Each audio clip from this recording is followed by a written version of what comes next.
पिथौरागढ़ के जिस कमरे में रुकेंगे पीएम मोदी 122 सालों से है बंद। पीएम मोदी उसी कमरे में क्यों रुकेंगे जिसे 3 दशकों से नहीं खोला गया। बिना पीएम रहते भी पिथौरागढ़ से मोदी का है जुड़ाव, यहां का जीत जाते हैं चुनाव। पीएम मोदी के उत्तराखंड दौरे का वक्त आ चुका है। लोकसभा चुनाव से पहले पीएम मोदी का ये दौरा काफी अहम और खास माना जा रहा है। पीएम के दौरे को लेकर तैयारियां तेज हो चली हैं। पीएम के दौरे को लेकर आज कई कड़ियां हम बताएंगे। तो पीएम के दौरे की शुरुआत हम करेंगे पहले राजनीति से, यानी राजनीतिक नजर से देखें तो पीएम का ये उत्तराखंड दौरा क्या संकेत देता है। चुनाव के लिए 5 महीने का वक्त बचा है। उत्तराखंड में लोकसभा की 5 सीटें, लगातार 2 बार उत्तराखंड में बीजेपी की सरकार भी बनी।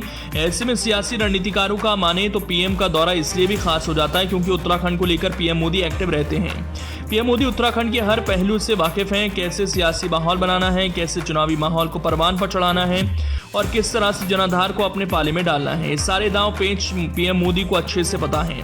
तो इस बार चुनाव में भी कुछ ऐसा ही देखने को मिलेगा। लिहाजा पीएम मोदी ने अपने उत्तराखंड के दौरे की शुरुआत इस बार केदारनाथ से नहीं बल्कि पिथौरागढ़ से करने की सोची है, जो अपने आप में कई सियासी मायने देने वाला है। 3 दशक पुरानी यादों को पीएम करेंगे ताजा। साल था 1988 जब पीएम मोदी एक नेता हुआ करते थे। साल 1988 में पीएम मोदी कैलाश मानसरोवर यात्रा के दौरान धारचूला और नारायण आश्रम पहुंचे थे। तब उन्होंने यहां कुछ समय बिताया था।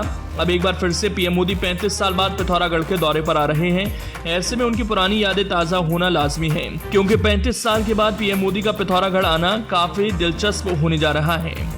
लोग तो अभी से पीएम मोदी के आगमन की तैयारी में जुटे हैं, लेकिन इस 3 दशक की बात तो अलग ही है। एक और इतिहास है जो पीएम मोदी के आने से टूटेगा। 122 साल बाद खुलेगा वो कमरा जिसमें रुकेंगे पीएम मोदी। अपने दौरे के दौरान पीएम मोदी ने रुकने का भी मन बना लिया है, यानी एक रात पीएम मोदी पिथौरागढ़ में बिताने वाले हैं। पीएम मोदी के लिए चंपावत के लोहा घाट के पास अद्वैत आश्रम मायावती में रुकना बेहद खास होगा। प्रशासन इसी तरह से व्यवस्था कर भी रहा है। बताया जा रहा है कि मायावती आश्रम में स्वामी विवेकानंद का कमरा है। ये वही कमरा है जहां स्वामी विवेकानंद रुके थे। स्वामी विवेकानंद 1901 में मद्रास यात्रा से निकलने के बाद उत्तराखंड के इसी स्थान पर पहुंचे थे। उन्होंने 15 दिनों तक यहाँ अपने साधकों के साथ ध्यान भजन किया। इसके बाद से आज तक ये कमरा किसी के लिए नहीं खुला। अब पीएम मोदी के लिए कमरा खुलने वाला है, जो अपने आप में कई संदेश देता है। पहाड़ी पकवान से होगा स्वागत। प्रधानमंत्री मोदी को पहाड़ी व्यंजन परोसे जाने को अधिकारी स्थानीय स्तर पर होने वाले उत्पादों को नई पहचान के तौर पर देख रहे हैं। अधिकारियों का कहना है कि पहाड़ी व्यंजन पौष्टिक तत्वों का खजाना है। अगर पीएम मोदी को उक्त व्यंजन परोसे जाएंगे तो इससे पहाड़ी उत्पादों को नई पहचान मिलेगी। गेहद की चुड़कानी, गेहद के डुबके, काले भट्ट का भटिया, मड़ुए की रोटी, मड़ुए का केक, मड़ुए की बर्फी, मड़ुए के रोल, मक्के का हलवा, झंगोरे की खीर, मड़ुए के लड्डू, भांग और दाड़िम की चटनी, कट्टू की बर्फी, बाजरे के लड्डू, आलू चने की बर्फी, मक्का और केले के पकौड़े शामिल होंगे।